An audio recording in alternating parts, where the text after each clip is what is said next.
अस्सलामुअलैकुम students, hope you are doing well. आज हमारा जो सब्जेक्ट है कंप्यूटर है क्लास 6 के लिए। First of all open your books on page 13। We have our topic for today which is storage device. सबसे पहले हम दुआ पढ़ लेते हैं। रब्बि इश्रह ली सदरी व यस्सिर ली अमरी वहलुल उक़दतम मिन लिसानी यफ़क़हू क़ौली। बिस्मिल्लाहिर रहमानिर रहीम। अब जो पहला टॉपिक हमने आज पढ़ना है वो ये है स्टोरेज डिवाइसेस है। पेज 13 ओपन करें। पहले हमने आप लोगों ने एडवांटेजेस जो कंप्यूटर की पढ़ी थी उनमें सबसे पहले उसमें कुछ हमने स्टोरेज के बारे में पढ़ा था। स्टोरेज हमारे पास क्या है, वो ये है कि हम कंप्यूटर में जो भी हमारा डाटा होता है, इंफॉर्मेशन है, फिर साथ में जो हमारी पिक्चर्स होती हैं, वीडियो, म्यूज़िक, जो भी होता है हम कंप्यूटर में स्टोर करते हैं। ठीक है। और कंप्यूटर का बेसिक फंक्शन जो इससे पता चलता है कि हमारे पास जो बेसिक फंक्शन है कंप्यूटर का वो यही है कि वो स्टोरेज के लिए यूज़ होता है। ठीक है। अब हम बुक्स इसको पढ़ लेते हैं। वो बुक्स है क्या? Storage devices the computer the data and instruction that are entered into the computer system through input unit has to be stored inside the computer before the actual processing starts. कि computer में हम जो भी data या instruction जो होते हैं जब हम एंटर करते हैं कंप्यूटर में, वो हम इनपुट यूनिट के थ्रू करते हैं। लेकिन पहले हमारा काम मतलब ये होता है कि पहले कंप्यूटर जब इनपुट करता है डाटा, तो उस इनपुट हुए हुए डाटा को पहले अपने पास स्टोर करता है।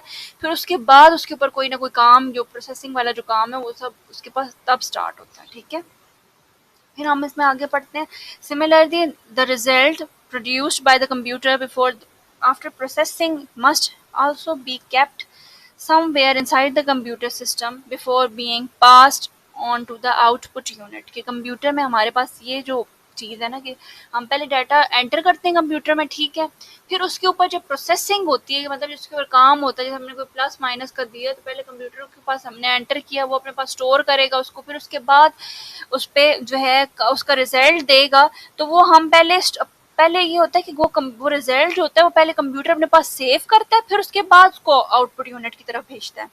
द स्टोरेज यूनिट और द प्राइमरी और main storage of the computer system is design to do all these things. कि फिर कंप्यूटर का जो हमारे पास स्टोरेज यूनिट है, प्राइमरी, मेन, मेमोरीज जो हैं, स्टोरेज ऑफ द कंप्यूटर, मतलब वो इस तरह से ही डिज़ाइन होते हैं। उनका काम ही ये है इन सारी चीज़ों का कि वो कंप्यूटर को के अंदर हमारा जो भी डाटा और इंफॉर्मेशन वो अपने पास स्टोर करने के लिए यूज़ होती हैं। फिर it provide space for storing data and information. कि हमारे पास वो जो है जो हमारे पास मेमोरी है, जो स्टोरेज डिवाइसेस हैं, वो हमारे पास उनको स्पेस दी जाती है ताकि वो डाटा, या फिर उनको एक जगह दी जाती है जिसमें वो डाटा और इन्फॉर्मेशन को स्टोर करते हैं। कॉमनली यूज्ड, अब हमारे पास कॉमनली यूज्ड जो स्टोरेज डिवाइसेस आर फॉलोइंग, वो कौन कौन से हैं? फ्लॉपी डिस्क है हमारे पास। फ्लॉपी डिस्क भी उन्होंने डायग्राम में दिखाई है, ब्लैक सी जो है वो है। फिर उसके बाद हमारे पास कौन सा है? हार्ड डिस्क आ जाती है जो कंप्यूटर में हमारे पास सिस्टम यूनिट में मौजूद होती है। सीडी वो हम इंसर्ट करते हैं, क्योंकि सीडी ड्राइव में इंसर्ट करते हैं। तो फिर हमारे पास एक यूएसबी जो है फ्लैश मौजूद होती है। ठीक हो गया। अब हमें उन्होंने फॉर योर इन्फॉर्मेशन, उन्होंने फॉर योर नॉलेज जो है उन्होंने साइड पे एक बॉक्स बनना है, उन्होंने बताया हुआ क्या है कि secondary memory is also known as secondary storage और एक्सटर्नल मेमोरी। हमारे पास जो सेकेंडरी मेमोरी होती है वो उसको हम क्या कहते हैं? सेकेंडरी स्टोरेज भी कहते हैं और एक्सटर्नल मेमोरी भी। क्योंकि हमारे पास जो प्राइमरी मेमोरी होगी वो इंटरनल मेमोरी होगी, और जो सेकेंडरी मेमोरी है वो हमारे पास एक्सटर्नल स्टोरेज होगा। ठीक हो गया? नहीं सॉरी, एक्सटर्नल मेमोरी भी होगी और सेकेंडरी स्टोरेज भी। ठीक हो गया। अब हमारे पास फ्लॉपी डिस्क आ जाती है। फ्लॉपी डिस्क क्या है? फ्लॉपी डिस्क का storage medium made up of thin plastic film. कि हमारे पास जो फ्लॉपी डिस्क भी एक स्टोरेज मीडियम है। स्टोरेज मीडियम इसलिए आज से कि हमारे पास जो भी डाटा स्टोर करना होता है हम इसमें सेव कर सकते हैं।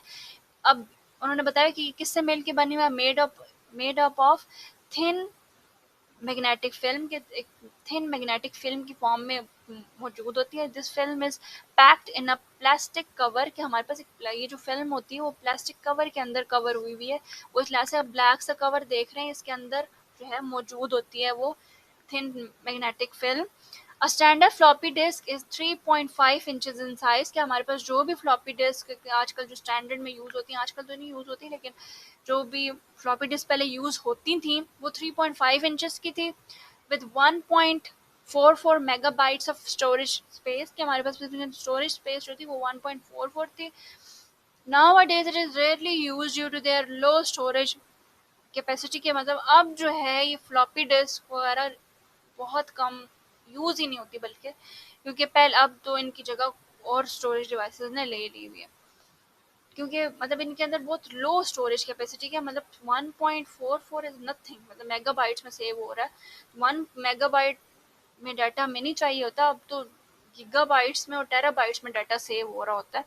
तो वो उस हिसाब से फ्लॉपी डिस्क तब यूज़ होती थी पहले। अब हमारे पास आ जाते हैं, अब जो हम नेक्स्ट टॉपिक पढ़ने लगे हैं वो है हार्ड डिस्क। हार्ड डिस्क क्या है? It is permanent storage device and stores huge amount of data as compared to all other storage devices। के मतलब हमारे पास जो हार्ड डिस्क है वो एक बहुत जो है परमानेंट स्टोरेज डिवाइस पहले, तो फिर उसके बाद and stores huge amount of data, कि हमारे पास जितना भी बहुत ज़्यादा अमाउंट में जब डाटा आ जाता है तो वो भी हम हमारी हार्ड डिस्क में सेव करते हैं। हार्ड डिस्क हमारे पास किधर मौजूद होती है? सिस्टम यूनिट के अंदर मौजूद होती है और परमानेंटली अटैच होती है, ठीक है। It is available in different size in the market, की मतलब अब बिल्कुल डिफरेंट साइज में मौजूद होती है, कुछ बड़ी होती हैं, कुछ छोटी होती हैं। तो पहले जो थी वो इस तरह की थी, अभी भी बल्कि इसी तरह की हैं, ये जो हमारे पास इन्होंने पिक्चर में दिखाई हुई, ठीक है। अब वो हमें स्टोरेज कैपेसिटी बता रहे हैं कि जो हार्ड डिस्क होती है हमारे पास उसकी क्या स्टोरेज कैपेसिटी है। Storage capacity of hard disk is available market is 10 gigabytes to 500 gigabytes, 1 terabyte and 2 terabyte. It is reliable and durable storage device, ठीक है।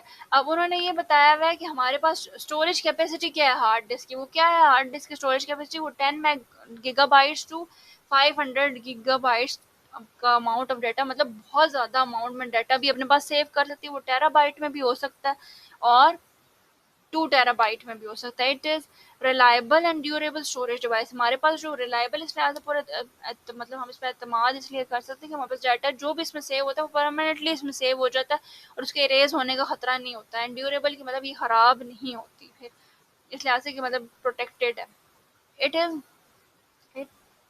It contains several rotating disk called platters. क्या मतलब हमारे पास ये जो इन्होंने दिखाई हुई है डिस्क फॉर्म में मौजूद है, ये जो इन्होंने पिक्चर में पेज 13 पे पिक्चर जो हार्ड डिस्क के साथ टॉपिक के साथ ही डायग्राम बताई हुई उसमें उन्होंने बताया कि प्लेटर्स फॉर्म में ये प्लेटर्स मौजूद होते हैं and mounted on the central spindle, के मतलब सेंट्रल स्पिंडल ये अंदर दिखा रहे हैं, ये बीच में जो है ना 4 डॉट्स नजर आ रहे होंगे और ये डिस्क टाइप सी मौजूद है, ठीक है। इनको प्लेटर कहते हैं। Each platter has two read write heads on on for each side, के मतलब हमारे पास दोनों साइड्स के लिए दो एक रीड राइट हेड मौजूद होता है, ठीक है। It is packed in an air tight metal case, के मतलब हमारे पास एक एयर टाइट मेटल केस में जो है ना बहुत पक्का जो है ना बंद हुआ हुआ एक मेटल केस होता है, उसमें हमारे पास हार्ड डिस्क मौजूद होती है।